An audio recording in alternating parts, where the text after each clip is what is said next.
మళ్ళా మొదలవుతున్నాయి మెల్లమెల్లగా. ఇన్నాళ్ళు కలుగుల్లో ఉన్నారు, మెల్లగా వచ్చి సోషల్ మీడియాలో పెడుతున్నారు.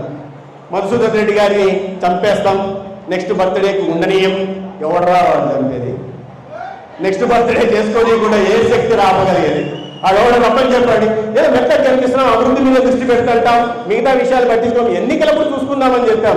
అట్టగాదు మీకు ఎన్నికల దాకా నాకు వెయిట్ చేయను, నాకు ఇప్పుడే కావాలా, ఇప్పుడే కావాలంటే ఇప్పుడే ఇచ్చేస్తాం, ఇప్పుడే కావాలంటే ఇప్పుడే. ఎలా వద్దాం?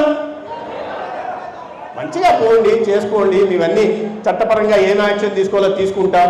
కలుగుల్లో ఉండండి, హాలిడేలకు పోండి, సినిమా హాల్తో తిరగండి, లేదు అంటే విదేశాల్లో తిరగండి, దోచుకున్న డబ్బంతా బాగానే ఉంది కాబట్టి అంతా చేయండి. కానీ వచ్చి సోషల్ మీడియాలో అక్క చెల్లి అమ్మ అక్క మాట్లాడడం, ఇంట్లో వాళ్ళని దూషించడం, ఇంకోటి చేస్తే మాత్రం ఇంకా మామూలు ఉండదు. పర్యావరణాలు కూడా అంతే ఉంటాయి. 3 ఏళ్ళు ఆగుతారా? లేదు ఇప్పుడే కావాలా? ఇప్పుడే కావాలా చెప్పండి, ఇప్పుడే ఇద్దామా? దసరా సినిమాలో మళ్ళీ పాట పాడి ఇవ్వగలం, అదేం పెద్ద సమస్య కాదు. ఏమి లెజెండ్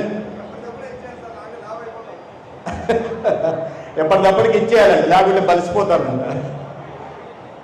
బలిసిపోతే ఆ బలుపు తగ్గిద్దాం లెజెండ్, అదేవి బలుపు తగ్గిద్దాం.